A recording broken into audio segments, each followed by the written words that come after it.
സ്വർണ്ണക്കടത്ത് കേസിൽ മുഖ്യമന്ത്രിയുടെ രാജി ആവശ്യപ്പെട്ട് പ്രതിപക്ഷം. കേസിലെ മുഖ്യപ്രതി സ്വപ്ന സുരേഷിനെ മുഖ്യമന്ത്രിയാണ് സംരക്ഷിക്കുന്നതെന്നും CBI അന്വേഷണത്തിന് സംസ്ഥാന സർക്കാർ നിർദ്ദേശിക്കണമെന്നും രമേശ് ചെന്നിത്തല ആവശ്യപ്പെട്ടു. ഈ സ്വർണ്ണക്കടത്ത് കേസ് നിങ്ങൾ ആരും മറന്നിട്ടില്ലല്ലോ. ആ കേസിൽ ഏറ്റവും കൂടുതൽ നുണ പ്രചരിപ്പിച്ച മലയാള മനോരമ തന്നെ ഒടുവിൽ അതിന്റെ ഫ്രണ്ട് പേജിൽ കേസിന്റെ സത്യാവസ്ഥ പറഞ്ഞിരിക്കുകയാണ്. ഇന്ന് അതായത് 2026 ജനുവരി 9 പുറത്തിറങ്ങിയ പത്രത്തിൽ സ്വർണ്ണക്കടത്ത്, ഡോളർ കടത്ത്, ലൈഫ് മിഷൻ കേസ് എന്നിവ അന്വേഷിച്ച ED ഡെപ്യൂട്ടി ഡയറക്ടർ P രാധാകൃഷ്ണനെ സർവീസിൽ നിന്നും നിർബന്ധിത വിരമിക്കലിന് വിധേയമാക്കിയതിന്റെ വാർത്തയുണ്ട്.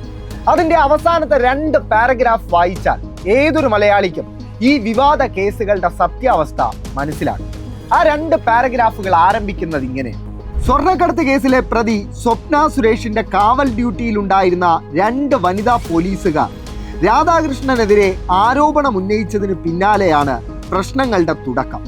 കേസിൽ മുഖ്യമന്ത്രിയുടെ പേര് പറയാൻ രാധാകൃഷ്ണൻ പ്രതികളെ നിർബന്ധിച്ചെന്നായിരുന്നു അവരുടെ മൊഴി. ഇത് ശരിവച്ച് സ്വപ്നയുടെ ശബ്ദരേഖയും പുറത്തു വന്നിരുന്നു.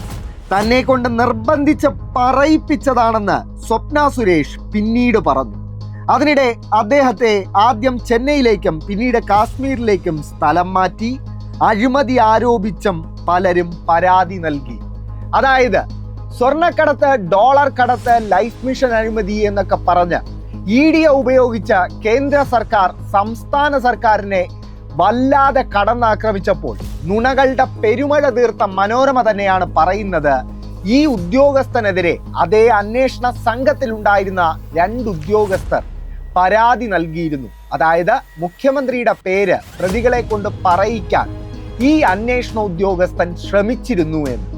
ഈ സത്യമൊക്കെ മനോരമയ്ക്ക് മുൻപേ അറിയാവുന്നത് തന്നെയാണ്. പക്ഷേ മനോരമ ഇത് തെരഞ്ഞെടുപ്പ് കാലത്തൊന്നും നിങ്ങളോട് പറയില്ല.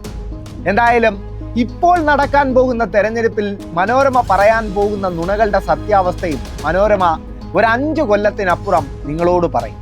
അതാണ് മനോരമ എന്ന പത്രത്തിൻ്റെ ചീഞ്ഞു നാറിയ മാധ്യമധർമ്മം.